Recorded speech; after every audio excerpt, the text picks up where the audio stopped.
Amis Colombophile, c'est Joe, j'espère que vous allez bien, comme d'habitude. Que tout baigne pour vous, que vous avez la forme, la santé, que tout se passe pour le mieux. Je vais, continuer la suite, des vidéos par rapport à une thématique que je devais aborder. Je vous avais dit qu'elle était plus ou moins longue et que je ne souhaitais pas faire des vidéos de 40 minutes parce que je trouve que c'est un peu trop. Déjà 30-20 minutes, c'est déjà pas mal. Donc, je vais essayer de filtrer un maximum les informations. Donc, la thématique de cette vidéo, c'est comment bien réussir son élevage. Voilà, parce que c'est pas la première fois qu'en fait, on me pose la question à moi.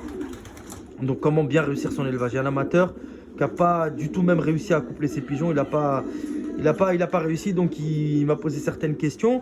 Donc, comment réussir son élevage du début jusqu'à la fin? Pourquoi les pigeons ne sont pas en condition? Pourquoi ils ont l'air tristes? Pourquoi les femelles ne veulent pas pondre? Pourquoi les mâles, pareil, on a l'impression qu'ils font la tête.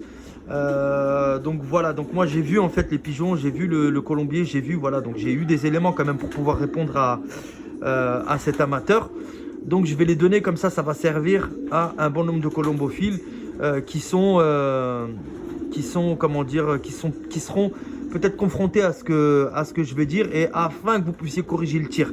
Voilà, il y a des colombophiles pour qui c'est facile, et il y a des jeunes colombophiles ou des colombophiles qui sont jeunes par leurs compétences dans le milieu de la colombophilie, qui pour eux c'est compliqué, ils n'y arrivent pas. Donc on va essayer de répondre à toutes les questions. Alors déjà, la première des choses, moi déjà quand on m'envoie, par exemple quand on me donne une thématique, c'est bien, surtout quand il y a un problème dans vos installations et vos colombiers, comme je suis à distance, je suis loin de vous, il ne faut pas hésiter à m'envoyer des photos ou des petites vidéos pour que je puisse voir à distance. Voilà, c'est pas facile, mais des fois, juste en voyant le colombier et l'état des pigeons à distance avec une vidéo, ça me permet déjà d'en savoir beaucoup et d'en savoir plus. Voilà. Donc, la première des choses, amis colombophiles, l'état du colombier. Franchement, je ne le dirai jamais assez. Si dans vos installations, il ne règne pas une hygiène parfaite, c'est presque impossible d'avoir des pigeons en condition et en bonne santé. C'est presque impossible. C'est pas possible. Il y a certains pigeons qui vont s'immuniser à la saleté. Au bout d'un moment, oui, ils vont s'immuniser, il y aura des petits. Mais la plupart du temps, vous allez avoir des œufs qui vont être... qui vont même pas, qui seront pas fertilisés, des jeunes même qui vont mourir au plateau. Il faut une hygiène irréprochable. Attendez-vous pas à ce que, vous réussissiez un élevage si déjà, dès le départ, le colombier, il n'est pas sec, il n'est pas aéré et il est sale. On va parler familièrement, il est sale. Il faut impérativement, même si vous n'avez pas un colombier 4 étoiles, même si vous n'avez pas un colombier, un colombier qui ne paye pas de mine, un chalet de jardin, ça peut être un chalet de jardin ou une construction de maison, mais le principe avec du matériel de récupération, on s'en fout de ça. Le pigeon voyageur, franchement, il n'a pas besoin de luxe. Il n'a pas besoin de luxe. Si tu as les moyens financiers, fais en sorte de construire un colombier, en fonction de tes moyens, tout simplement. Si tu n'as pas les moyens financiers, essaye de faire quelque chose de propre, même avec du matériel de récup, un petit chalet de jardin pour commencer. Mais par contre, fais en sorte de pas mettre 40 000 pigeons dedans. Il ne faut pas qu'il y ait de la surpopulation. Voilà. Faut que tu puisses maîtriser le volume de pigeons qu'il y a dans ces installations-là. Il faut que tu puisses maîtriser. Si tu perds la maîtrise de ça, tu réussiras pas. Donc fais en sorte que ça soit propre. D'accord? Mets des pelets, par exemple des pelets sur le sol. Mets des pelets. Des pelets en bois pour les poêles à granules. Ça c'est très bien. Mets des caillebotiers un peu comme ceux-là, à type plastique. Tu peux mettre des grilles galvanisées. Laisse pas tes pigeons marcher sur la merde. Ça évitera bien des soucis. La première des choses, donc on écrit, on prend des notes. Moi, je m'adresse aux jeunes colombophiles, je ne m'adresse pas aux professionnels. Parce qu'il y a des professionnels qui sont là, qui regardent des vidéos, ils savent tout, ils connaissent tout. Mais par contre, tu les vois jamais, par exemple, ne donner ne serait-ce que le moindre conseil. Donc moi, mes vidéos, elles s'adressent uniquement à mon public. Les autres, les cafards, les microbes, out. allez voir ailleurs. Faut pas venir sur cette chaîne, je l'ai déjà dit 10 millions de fois. Faut pas venir voir. Parce que j'ouvre juste une parenthèse. Avec le YouTube channel, j'arrive à voir quel pays, quelle région de France et même pratiquement quelle ville les gens qui regardent.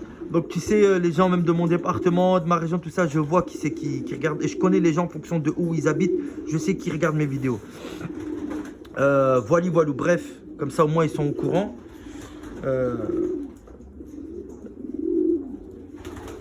Donc en même temps je bois mon thé.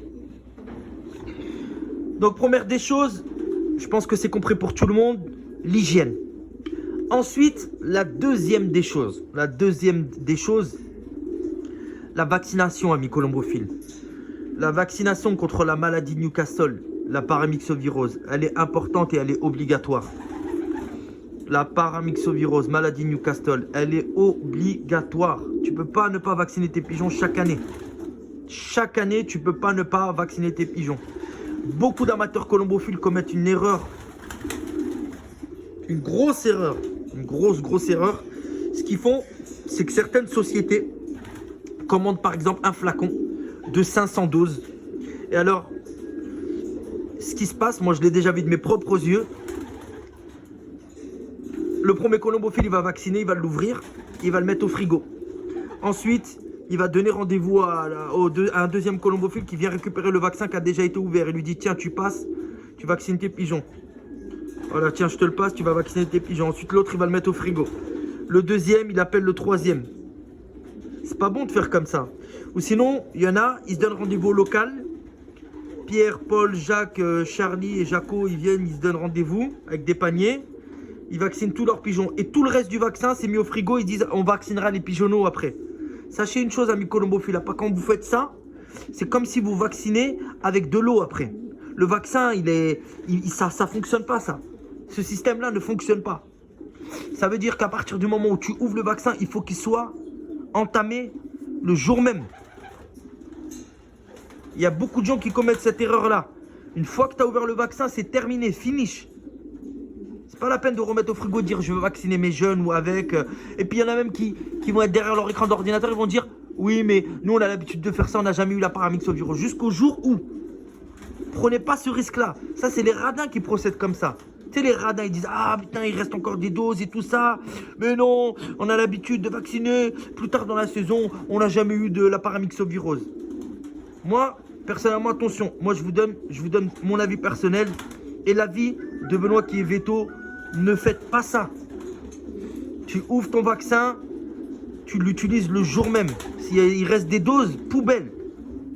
Donc, vaccination contre la paramyxovirose et la vaccination aussi contre la paratyphose.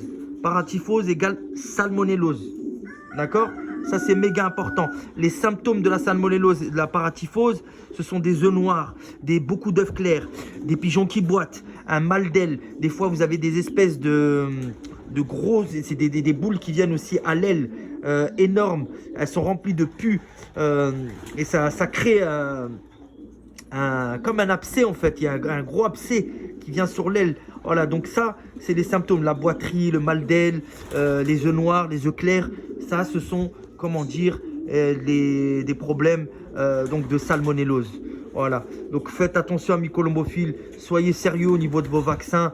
Vaccinez. Et avant l'accouplement, c'est important de vacciner les reproducteurs. Avant d'accoupler. Pourquoi? Parce que l'immunité que les parents ils vont prendre avec le vaccin, quand vous allez accoupler vos pigeons, ça sera automatiquement donné en fait aux jeunes.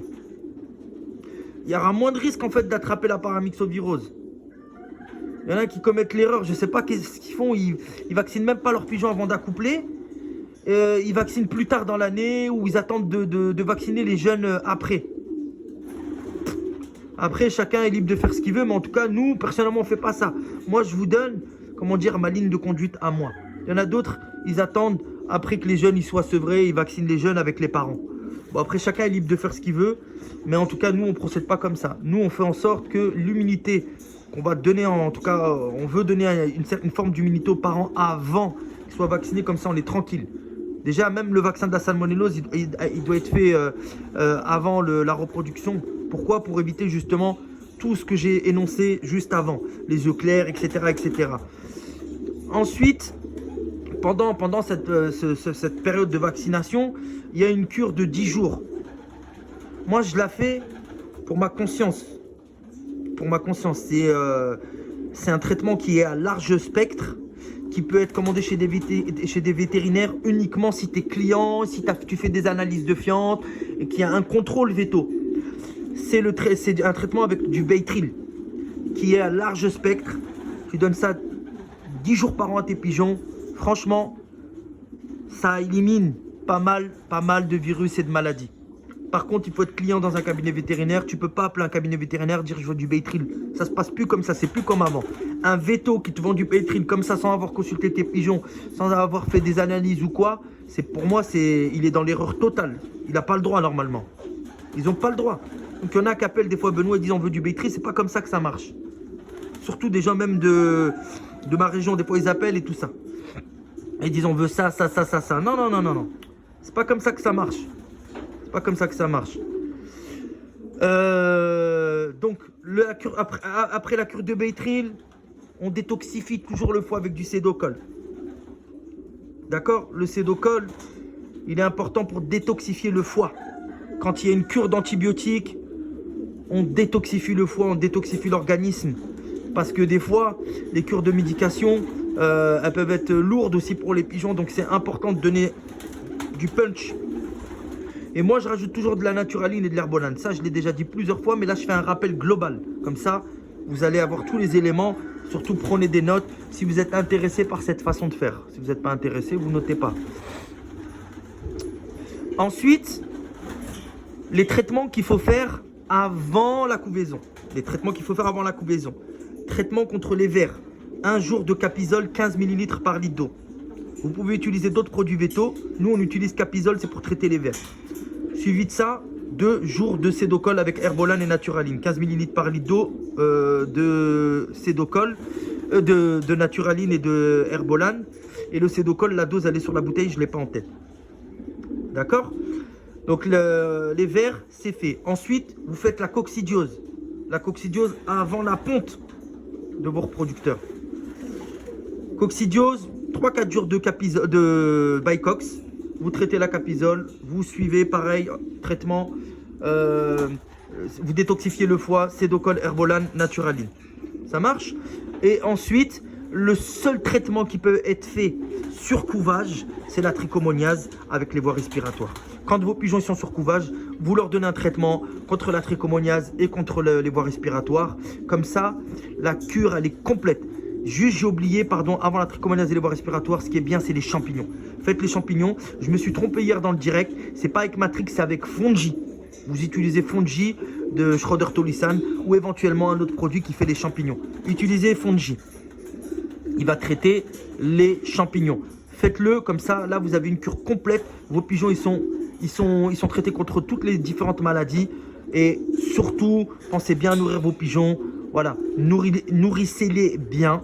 Éventuellement, vous pouvez les mettre un petit peu à la diète avant de les accoupler parce que souvent, si c'est les femelles qui sont trop grasses ou les mâles trop gras, vous pouvez avoir des difficultés au niveau de la fécondité. Moi, je l'ai déjà vu. Les pigeons qui sont trop gras, ils ont du mal à pondre et même des mâles, parfois, les œufs peuvent être clairs. Et dès que tu les mets à la diète, et ben boum, ça repart. Les œufs, ils sont fécondés. Donc, pensez à ça. Une petite diète pendant 10-15 jours, c'est bien avant de remettre les pigeons en accouplement. Surtout, ce que vous pouvez faire pendant ces 15 jours aussi, chauffez-les avec de la vitamine E. Il y a des huiles qui sont compétentes. Je dirais que c'est une compétence, ouais, qui sont compétentes, qui vont agir justement pour chauffer les pigeons. Donc n'hésitez pas à donner par exemple de l'huile de germe de blé en particulier. L'huile de germe de blé, elle est disponible chez JMT, elle est disponible dans beaucoup de magasins. Voilà, l'huile de germe de blé, elle est riche en vitamine E, elle va stimuler, comment dire, les hormones sexuelles des pigeons, ce qui va permettre en fait aux mâles comme aux femelles de vouloir s'accoupler rapidement. Donc ça, c'est vraiment la base pour réussir le départ afin que les pigeons soient en bonne condition pour pouvoir pondre tout simplement dans de bonnes conditions. Voilà, je radote, mais comme ça au moins c'est clair pour tout le monde. Une fois que tout ça est fait, Tout ça est fait. Voilà, les pigeons, ils ont des caillebotis, l'hygiène, elle est parfaite. Vous mettez de la paille, ils vont faire leur nid. Hein. Surtout, il faut que les pigeons soient séparés un bon laps de temps avant. Si les mâles et les femelles, ils sont ensemble, ça ne sert à rien. Ayez des colombiers où vous avez des mâles d'un côté et les femelles de l'autre. Il faut vraiment qu'elles soient en chaleur.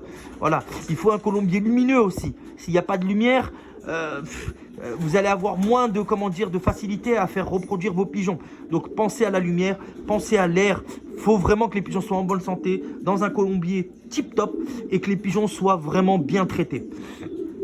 Aussi, amis colombophiles, une chose que vous pouvez faire, c'est 7 jours complets d'une cure de thé. Vous pouvez utiliser le thé de chez Natural à infuser ou le thé de chez Orofarma, donc Verzellaga à infuser. Voilà, par exemple, 1 litre d'eau, vous mettez 4-5 gousses d'ail, vous mettez un oignon et vous mettez l'équivalent de ce qui est demandé sur le thé à infuser. Vous faites ça pendant une semaine complète. Il y avait une vieille recette de Silvertoy, Feu Silvertoy qui est décédé en son âme à l'époque. Je regardais des cassettes vidéo, il mettait des oignons, il mettait du sucre roux, il mettait de l'ail, du thé, des carottes, il mettait plein de choses et il donnait ça en fait à ces pigeons là. C'est une cure qui va dépurer les pigeons, qui va dépurer l'organisme et qui est très bonne pour la santé des pigeons. Voilà. Donc, laissez aussi à disposition, hors des cures de médicaments et d'antibiotiques, un maximum de grittes, différents grittes, différentes graines dessert, dans les mangeoires. Moi, j'ai des mangeoires exprès là-bas, les noirs. Je vais en remettre 2 aussi de l'autre côté. C'est des mangeoires qui seront dédiés uniquement aux grittes, aux graines dessert et à des éléments que je vais vous apporter au cours de l'année.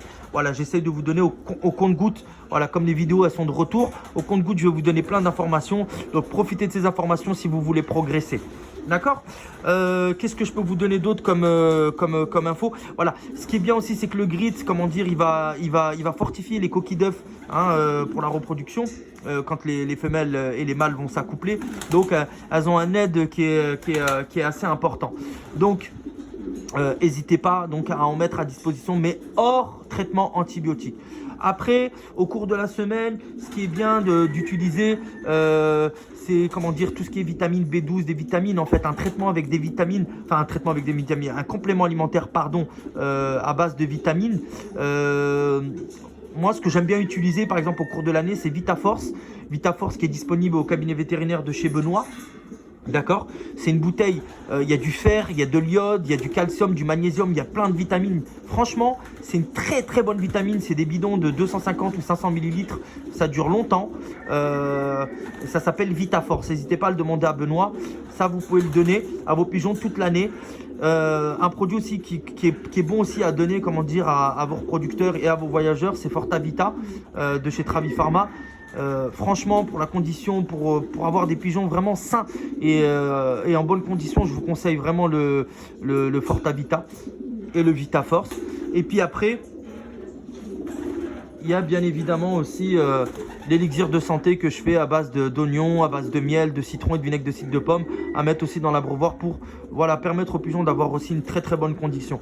Donc, faites ça et puis une fois par semaine, sur de l'huile de vitamine de vitamine E, comme je vous ai parlé de l'huile de germe de blé. N'hésitez pas, même avec de l'huile d'ail, à mettre par exemple une demi-cuillère, une cuillère à soupe de curcuma, une cuillère à soupe de poudre d'ail, une cuillère à soupe de cannelle, du gingembre, tout ce qui est en poudre. Comme ça, vous faites un mélange global avec les mêmes doses. Par exemple, si c'est 200 g de gingembre, 200 g de curcuma, 200 g de cannelle et 200 g de poudre d'ail, vous trouvez ça dans les rayons exotiques du monde, à Leclerc, chez Leclerc, chez Carrefour, dans les rayons du monde.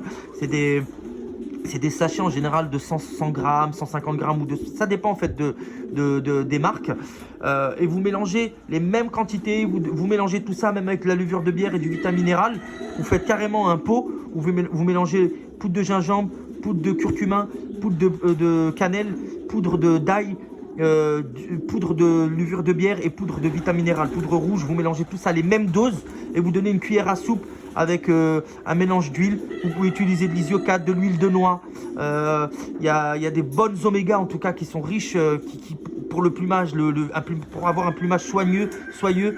Donc n'hésitez pas, amis colombophiles, à utiliser mes conseils. C'est gratos. Et puis voilà, je vous demande juste la seule chose allez, un petit like sur les vidéos, un partage. Et puis, un petit merci de temps en temps, ça fait du bien. C'est ce qui pousse et qui motive à faire des vidéos pour vous. Voilà. Sur ce, je vous dis à bientôt pour une prochaine vidéo. Je pense que j'ai fait le tour, en tout cas, de la question dont le colombophile m'a posé. Maintenant, au niveau de la nourriture, un dernier point. On utilise bien évidemment un mélange 4 saisons ou un mélange élevage avec des oléagineuses. Voilà, donc févrole, pois, blé, maïs. Tournesol, voilà, c'est un peu le mélange de base, le cardi, voilà, c'est un peu le mélange de base de la veste. Qu'est-ce qu'il y a d'autre? Je pense que j'ai fait le tour. Je pourrais vérifier en tout cas comment moi je procède au niveau de mon mélange élevage, mais il n'y a rien il y a rien de spécial. Franchement, moi des fois je donne même que du maïs, du blé, du pois, du tournesol et puis du colza. Et les pigeonneaux, franchement, ils sont très très bien élevés, ils sont beaux. Il n'y a pas de problème par rapport à ça.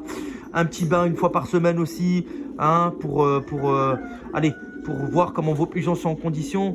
Le bain est très important, même pour le plumage et puis pour l'hygiène du pigeon de façon générale. Donc n'hésitez pas à mettre le bain une fois par semaine et ça va vous montrer aussi que vos pigeons sont en forme et qu'ils sont en bonne condition. Voilà, mes colombophiles. Si jamais vous avez des thématiques, il y a une thématique sur laquelle je reviendrai, c'est un amateur qui souhaite jouer ses femelles au veuvage. Comment on doit procéder? Ça sera la prochaine vidéo, c'est une thématique qui m'a été proposée hier, donc je répondrai à cette thématique. Sur ce, je vous dis à bientôt pour une prochaine vidéo. Prenez bien soin de vous. C'était Jo. Bon après-midi à vous tous. Ciao, ciao.